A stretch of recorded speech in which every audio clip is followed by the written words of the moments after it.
अभी हमने CRUD operation करना है, तो CRUD ऑपरेशन में ज़रूरी है कि आप सबसे पहले डाटाबेस क्रिएट कर लें, क्योंकि सबसे पहले डाटाबेस की जो कनेक्टिविटी है वो ज़रूरी है।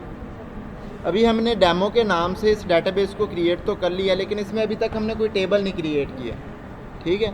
तो टेबल क्रिएट करने के लिए अभी हम टेबल क्रिएट नहीं करेंगे, अभी जस्ट हम अपना जो डाटाबेस का फाइल होगी वो क्रिएशन करेंगे। आपने डेमो की एक DB कनेक्शन के नाम से अपने फ़ोल्डर के अंदर फ़ाइल बना लेनी है। जिस तरह मैंने डेमो का फ़ोल्डर यहाँ पे ओपन कर लिया है, तो यहाँ पे आपने टाइप करना है सबसे पहले होस्ट। ये बेसिकली जब आप लाइव साइट पे जाते हैं ना, तो यहाँ पे आपका लोकल होस्ट चेंज हो जाता है, फिर आपका डोमेन नेम आ जाता है यहाँ पे, ठीक है। तो अभी हम लोकली कर रहे हैं, तो यहाँ पे लोकल होता है। ये फाइल जब आप अपलोड करते हैं सर्वर के ऊपर, तो यहाँ पे होस्ट का नाम आप फिर दे देते हैं। उसके बाद नेक्स्ट होता है हमारे पास यूज़र नेम होता है। तो user name basically by default तो रूट होता है, ये भी अगर आप चेंज करना चाहें तो इसको कर सकते हैं। उसके बाद हमारे पास पासवर्ड होता है, ठीक है। आप कंप्लीट पासवर्ड लिख लें या शॉर्ट में लिख लें, ये बेसिकली वेरिएबल के अंदर। और बाय डिफ़ॉल्ट हम इसको एम्प्टी पासवर्ड रखते हैं, ताकि हमसे DB चलाते वक्त ये हमसे पासवर्ड पूछे नहीं, ठीक है। तो ये भी चीज़ एक होगी। नेक्स्ट हमने उसको डाटाबेस का बताना है। अब डाटाबेस के लिए आप पूरा डाटाबेस लिख लें या DB लिख लें, आपने जस्ट वेरिएबल का नाम लिखना है और आगे आपने डाटाबेस का नाम लिखना है, ठीक है। तो यहाँ पे अगर देखा जाए तो हमारे पास जो डाटाबेस का नाम है वो हमने डेमो के नाम से क्रिएट किया, तो वो हम यहाँ पे बता देंगे कि हमारी डाटाबेस जो है वो डेमो है। ये जब हम लाइव अपलोड करते हैं, तो आप चाहें डाटाबेस डायरेक्ट अपलोड कर दें या क्रिएट कर लें, तो आपको नाम फिर भी बताना पड़ेगा कि हमारी जो डाटाबेस है जिसके अंदर हम काम करना चाह रहे हैं वो है कौन सी, ठीक है।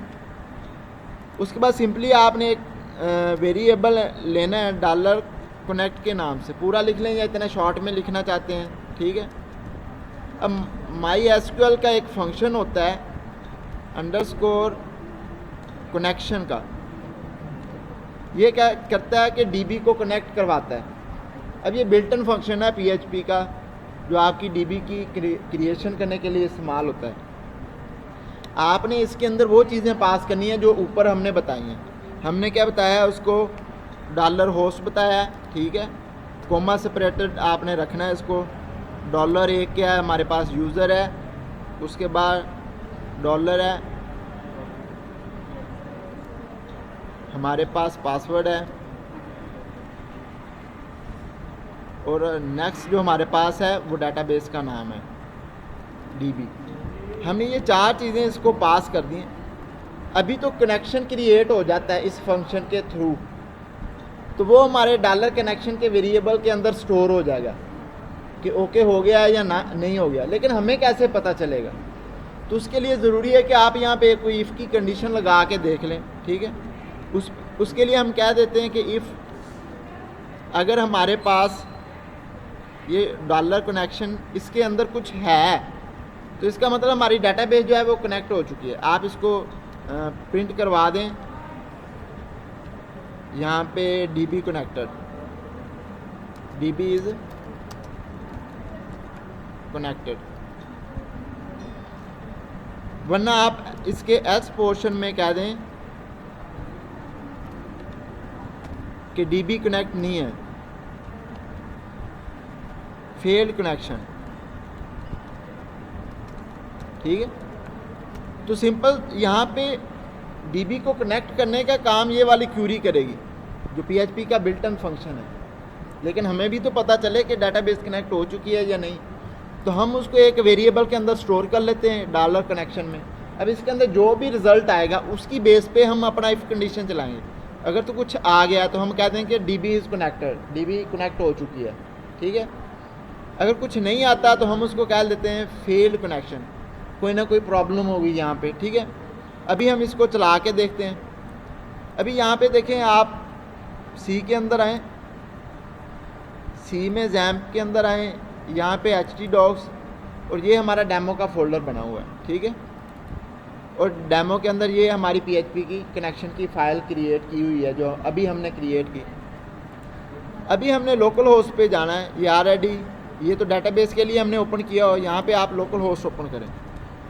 लोकल होस्ट ओपन करें, फॉरवर्ड डेमो लिख दें, तो आपके पास डेमो के अंदर जो भी होगा वो आ जाएगा।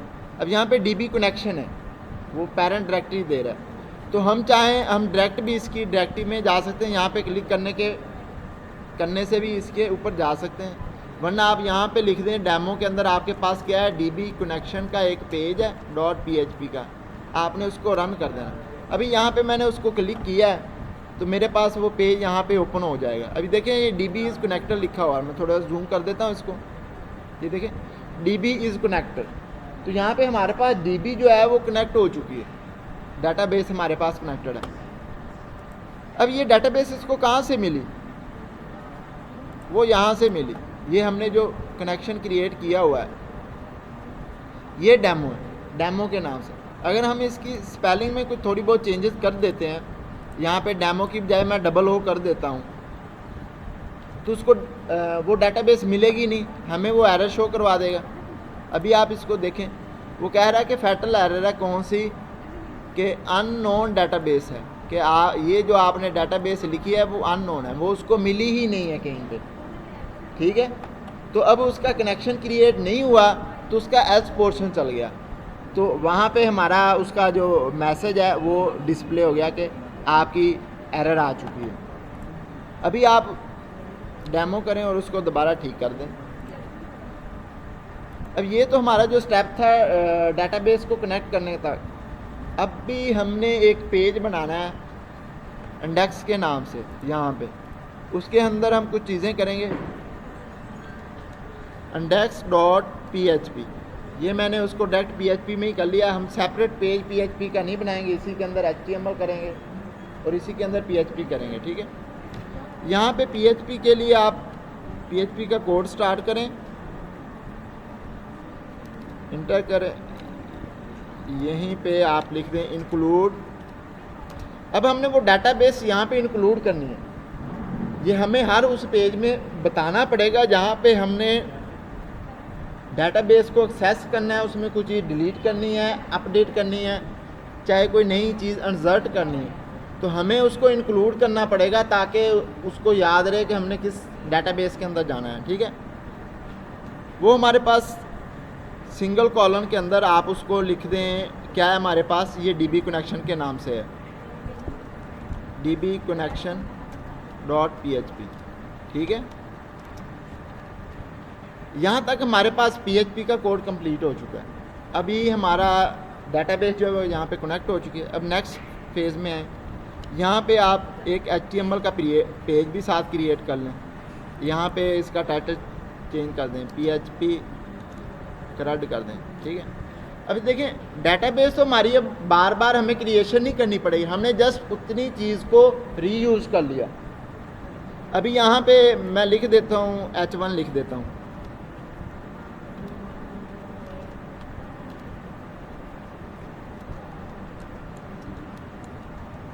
प्रैक्टिस ऑन PHP CRUD, ठीक है। हम प्रैक्टिस कर रहे हैं किसी के PHP। अभी मैं लोकल होस्ट में जाता हूँ, यहाँ पे DB कनेक्शन ख़त्म करता हूँ। अभी मैं सिर्फ जस्ट डेमो करूँगा तो मेरे पास इंडेक्स ऑटोमेटिकली आएगा, लेकिन अभी देखें ऊपर भी उसका डाटाबेस का भी मैसेज आ रहा है, DB इज़ कनेक्टेड। हमारे पास वो HTML भी चल गई है, PHP भी चल गई है इस पेज के ऊपर, ठीक है। अभी इसके अंदर मैंने आके सेपरेट तो कोड नहीं लिखा PHP का, जस्ट क्या किया है, इंक्लूड किया। तो अभी फ़िलहाल के लिए आप ये जो मैसेज है इसको एम्प्टी कर दें ताकि पेज पे आपको कोई चीज़ नज़र ही ना आए। यहाँ पे इसको देखें, ठीक है, प्रैक्टिस ऑन पी। अब यहाँ पे हम एक फॉर्म लेते हैं बेसिकली इंडेक्स पेज के अंदर। अब हमने प्रॉपर काम करना है, उस पेज का डाटा जो है वो हमने डाटाबेस के अंदर भेजना है। उसके लिए आप एक टेबल को भी क्रिएट कर लें। यहाँ पे उस टेबल को क्रिएट करना है, आपने बता दें उस टेबल का नाम क्या है। आप स्टूडेंट रख लें, आप प्रोजेक्ट रख लें, आपने टेबल का जो भी नाम रखना है उसको दे दें। यहाँ पे मैं उसको नाम दे देता हूँ स्टूडेंट का टेबल है, उसमें 4 कॉलम आ जाए, उसमें एक कॉलम ID आ जाए, एक कॉलम उसमें फर्स्ट नेम आ जाए, एक लास्ट नेम आ जाए और एक उसका एज आ जाए या फ़ोन नंबर आ जाए, जो भी आप रखना चाहते हैं। जैसे मैं यहाँ पे क्लिक करूँगा इस डेमो डाटाबेस के अंदर, तो ये मुझे वो हमारे पास जो क्रिएट करके दे देगा टेबल, अब देखिए इसने 4 सेल हमें बना के दे दिए। पहला सेल है, आप इसको आईडी रख दें और आप इसको इंटीजर ही रहने दें इसकी डाटा। उसके बाद आप फर्स्ट नेम कर लें। आपने अगर यूज़र से फर्स्ट नेम लेना है तो उसके लिए आप उसकी डाटा टाइप टेक्स्ट कर दें या वार्चर कर दें, ठीक है। उसके बाद फिर लास्ट नेम कर दें उसको, और इसकी डाटा टाइप आप यहाँ पे सेट कर दें टेक्स्ट। यहाँ पे एज लिख लें और एज के लिए आप नंबर सेट कर दें उसको, या फिर इंट ही रहने दें। इंट बेसिकली नंबर के लिए ही काउंट होता है। अभी इसको सेव करने से पहले एक काम और कर दें कि इसका जो ऑटो इंक्रीमेंट है वो आप ओके कर दें। यहाँ पे इसको बता दें कि ये प्राइमरी की है, ठीक है। ऑटो इंक्रीमेंट आप इसका ऑन कर दें। अब इसको आप सेव कर दें यहाँ पे। अभी देखें ये आपके पास टेबल जो है ना क्रिएट करके सामने ले आएगा। अब देखें यहाँ पे टेबल क्रिएट हो चुका है। आईडी 11 डिजिट तक आएगी, नेम आएगा first name, last name, age, और एज को हमने नंबर रखा था वो भी बाय डिफ़ॉल्ट उसने 11 डिजिट ले लिया। तो ये जो काम है जस्ट यूआई से आपने एक टेबल को क्रिएट कर दिया। अब हमने जो डाटा भेजना है फ्रंट से इसी टेबल के अंदर भेजना है। अगर आप चाहते हैं कि आईडी में कोई आपकी प्रॉब्लम है, यहाँ पे मैंने इसको ऑटो इंक्रीमेंट पे भी किया हुआ है। यहाँ पे आप क्लिक करें और सिंगल सिर्फ चेक बॉक्स के हिसाब से चेंज पे करें, तो इसके अंदर अगर आप कोई एंट्री चेंज करना चाहते हैं तो वो भी हो जाता है। अभी क्या है कि यहाँ पे ऑटो इंक्रीमेंट आप इसका ऑन कर दें, और यहाँ पे प्राइमरी की हमने इसको ऑलरेडी सेट कर दिया था, ठीक है। अब सेव कर दें आप इसको। अभी ये इसके पास 7 की आ रही है, ये बता रही है कि ये यूनिकली चीज़ होगी। और मैंने कहा इसके अंदर जितनी भी एंट्री हो ऑटो इंक्रीमेंट का मतलब ये खुद ब खुद 7 1 2 3 4 5 का लफ्ज़ इस्तेमाल कर ले। अब आते हैं हम अपने पेज की तरफ, जो हमने पेज इसके अंदर बना के जिससे डाटा हमने सबमिट करना है। तो सबसे पहले आप एक फॉर्म ले लें, ठीक है। अब फॉर्म के अंदर आप क्या करेंगे, एक्शन को खाली छोड़ दें। मेथड के अंदर आप लिखें पोस्ट। आपने बताना है डाटा भेजना है तो आप इसको लिख दें पोस्ट, ये आपका मेथड हो जाएगा। अब इसके अंदर आप एक इनपुट लिखें, इनपुट का टैग दें, उसकी टाइप रखें टेक्स्ट, और आगे उसको नेम दे दें फर्स्ट नेम, कि हमने जो नाम लेना है वो फर्स्ट नेम है। और प्लेस होल्डर इसका लिख दें। प्लेस होल्डर का मतलब होता है कि आपको इसके फील्ड के अंदर जो लिखा हुआ नज़र आएगा, या फिर आप दूसरा तरीका है इसको लेबल दे दें, जो हमने पीछे प्रीवियस पढ़ा हुआ है, ठीक है। वो मैंने यहाँ पे कह दिया इंटर योर फर्स्ट नेम, ठीक है। उसके बाद आप ब्रेक का यूज़ कर लें, 1 2 ब्रेक यूज़ कर लें, और यहाँ से आप इस सारे को कॉपी कर लें।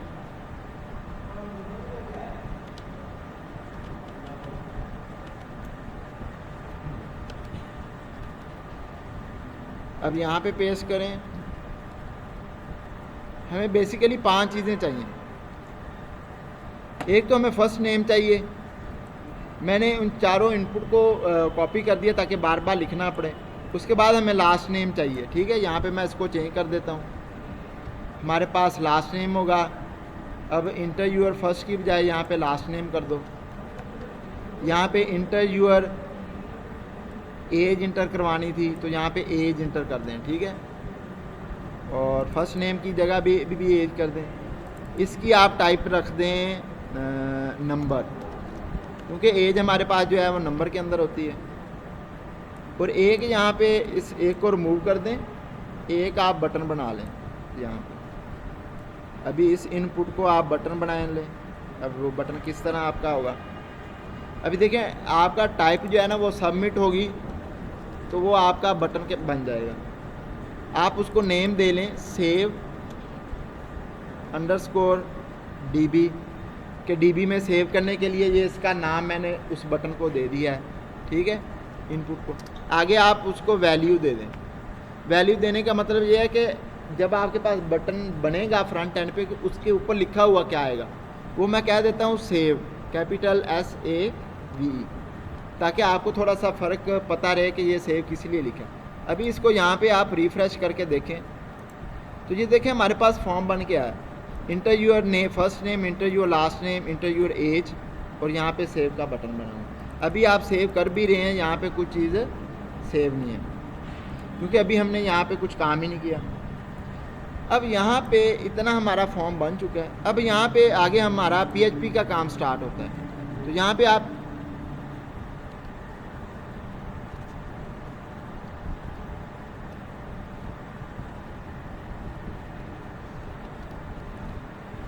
इस तरह PHP स्टार्ट करें।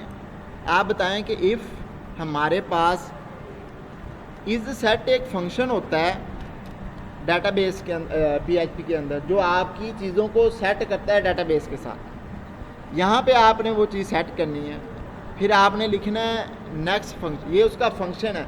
आगे फंक्शन में हम दे रहे हैं कि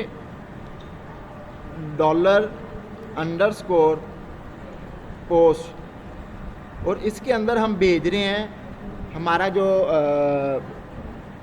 दूसरा ये वाली वैल्यू save_db की। यहाँ पे इसका फंक्शन नहीं होता, ब्रैकेट्स होती हैं,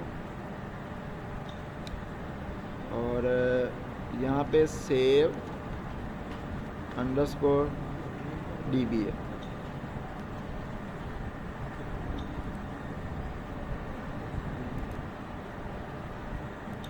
अब हमने नेक्स्ट क्या करना है कि इस जैसे ही ये बटन क्लिक को इसका ये वाला जो नाम है ये जैसे ही एक्शन में आए तो क्या हो, हमारा फंक्शन पोस्ट का मेथड सेट हो जाए। अब हम इसकी बॉडी के अंदर आ जाते हैं। अब एक्चुअल काम हमने यहाँ पे करना है, ठीक है। बॉडी के अंदर आते हैं, मैं यहाँ पे एक वेरिएबल लेता हूँ, फर्स्ट नेम के लिए f नेम ले लेता हूँ ताकि आपको थोड़ा सा डिफरेंस रहे। वहाँ पे मैंने फर्स्ट नेम कंप्लीट लिखा है, यहाँ पे f नेम लिख रहा हूँ। अब ये क्या करेगा, यहाँ पे जो ये वैल्यू है, ये वाली फर्स्ट नेम, इसको इसके थ्रू जो वैल्यू आएगी इनपुट बॉक्स के अंदर उसको उठा के इस वेरिएबल के अंदर भेज देगा। अभी यहाँ पे मैं लिखता हूँ $_post। आपने क्या करना है, वैल्यू को भेज देना है किसके अंदर, ये जो फर्स्ट नेम की आ रही है, फर्स्ट नेम, इस वैल्यू को आपने भेज देना है इस वेरिएबल के अंदर। अब ये फार्म की ये जो वैल्यू है ये वाली, अब जो भी वो डाटा इंटर करेगा वो इस नेम के थ्रू यहाँ पे आएगा और $post की वजह से इस वेरिएबल के अंदर आ जाएगा, ठीक है। और ये कब होगा, जब ये बटन प्रेस होगा, जब ये $post हमारा एक्शन में आएगा। नेक्स्ट इसी तरह इसको कॉपी करें, दो, ये हमारा लास्ट नेम के लिए और ये हमारा एज के लिए। तो यहाँ पे आप फर्स्ट की बजाय उसको कर दें लास्ट नेम, और यहाँ पे भी आप l नेम का वेरिएबल ले लें, यहाँ पे एज का वेरिएबल ले लें, और यहाँ पे हमने रखा ही एज हुआ। अब देखिए ये इतनी चीज़ें हमारे पास हो चुकी हैं। अब ये उन चीज़ों का जो डाटा है हमारे पास भेज रहा है आउटपुट उनकी इनपुट बॉक्स से लेके इन वेरिएबल्स के अंदर। अब हम चाहते हैं कि हमने ये वाला जो डाटा है वेरिएबल के अंदर अभी पड़ा है इसको डाटाबेस के अंदर भेजना है हमने। तो यहाँ पे अब हम उसकी क्यूरी टाइप करेंगे।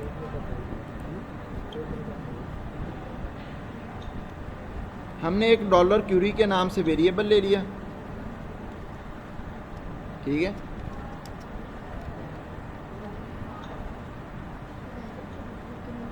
थोड़ी देर अब इसके अंदर हम लिखेंगे insert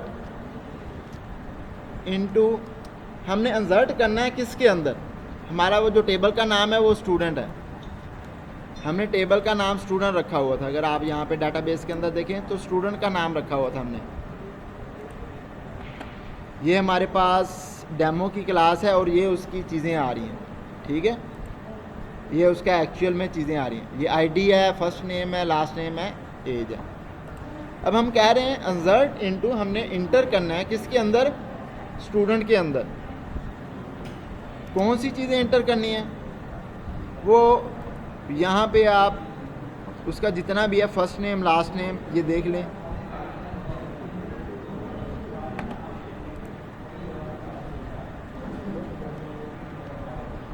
यहाँ पे हमने एक ये चीज़ इंटर करनी है फर्स्ट नेम, क्योंकि यहाँ वहाँ से तो हमने डाटा इसके थ्रू इस वेरिएबल के अंदर ले लिया। तो यहाँ पे फिर हम वेरिएबल के अंदर बताएंगे, जो वेरिएबल बताएंगे वो ये वाला बताएंगे, स्टूडेंट टेबल का बताएंगे, जो यहाँ पे लिखा हुआ है फर्स्ट नेम है,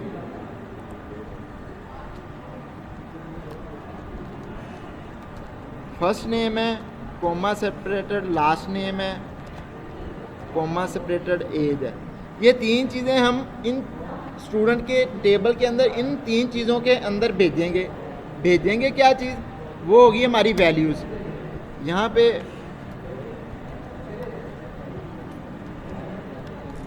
वैल्यूज़ भेजेंगे। अब वैल्यू जो है वो आपने वो भी इस तरह ब्रैकेट में देनी। अब पहली वैल्यू हम भेजने जा रहे हैं, वो आप सिंगल कोट दें और ये वाला नाम लिख दें, फर्स्ट नेम, ठीक है। हमारी पहली वैल्यू इस वेरिएबल के अंदर पड़ी हुई है ना, तो वो वहाँ से हम इस वेरिएबल के अंदर आएंगे, डॉलर एफ नेम, फिर उसके बाद कॉमा, उसके बाद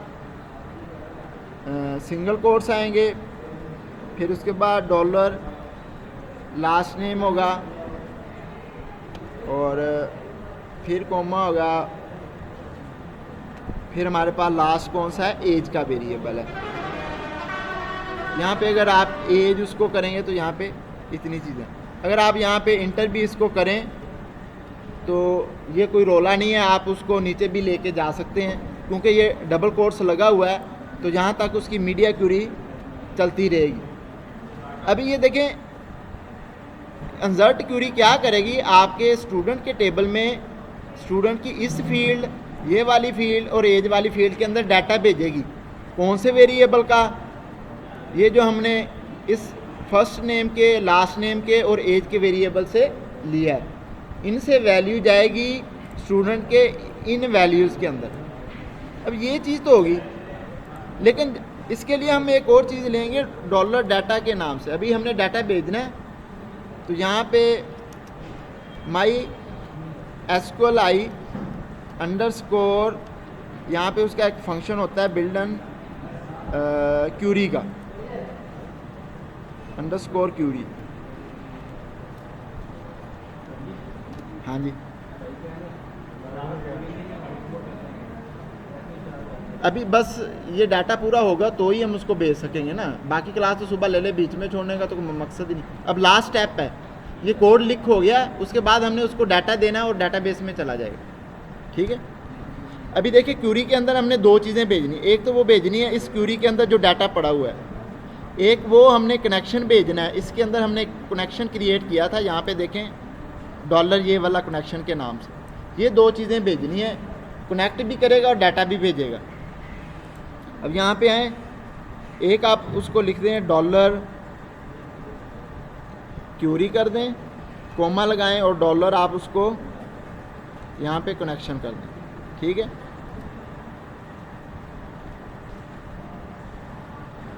एक्सपेक्टेड माई एसक्यूएल, यहाँ पे हमने इसको क्या रखा है, क्यूरी रखा हुआ है।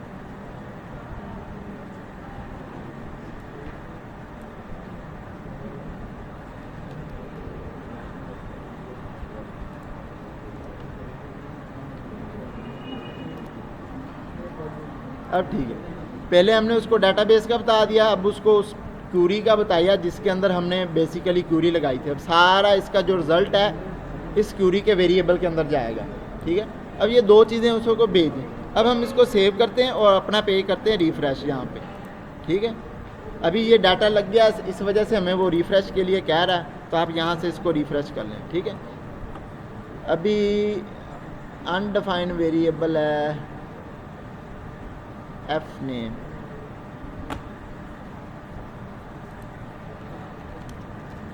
लोकल होस्ट पे हैं, डेमो में हैं आप, ठीक है।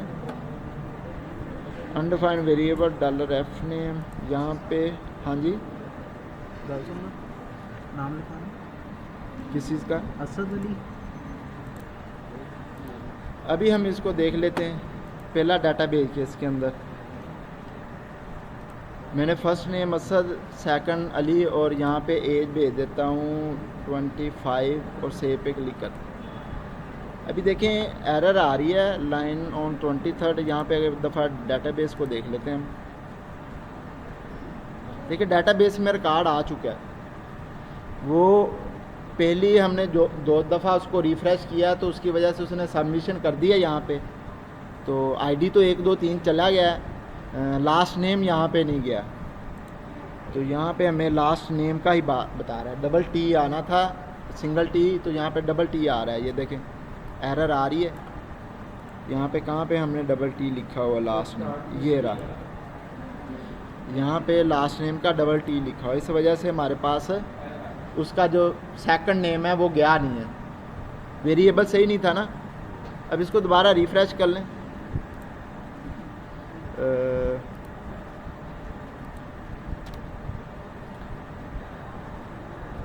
यहाँ पे आप उसको नाम दें अली, सेकंड दे दें हमज़ा और नेक्स्ट दे दें 22।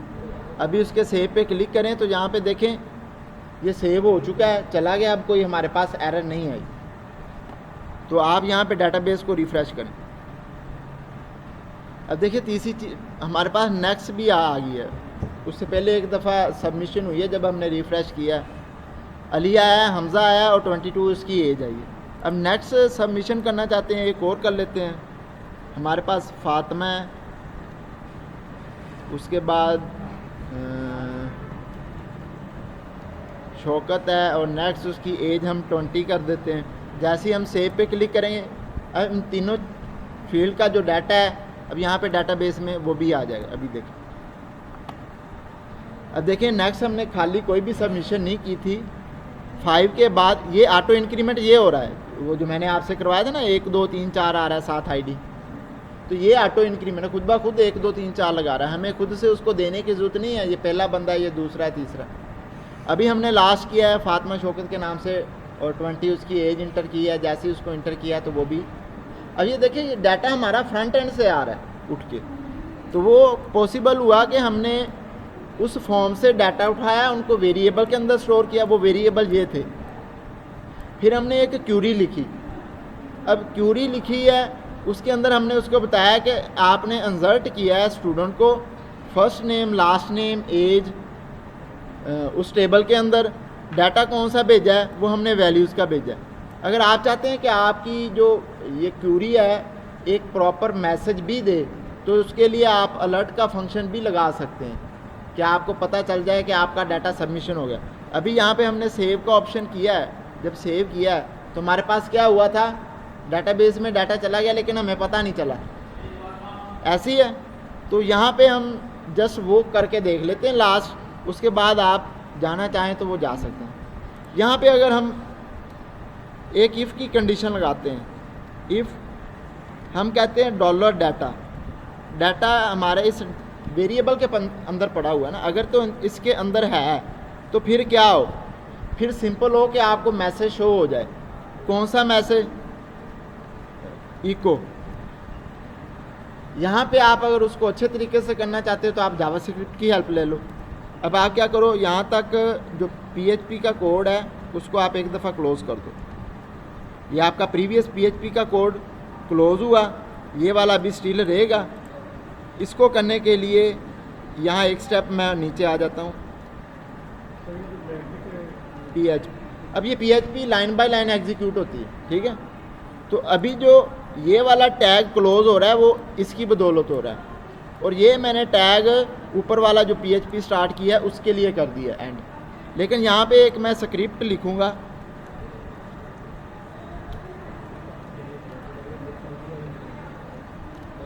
आपने स्क्रिप्ट का टैब दिया, इसके अंदर आप क्या लिख दें, अलर्ट का मैसेज लिख दें।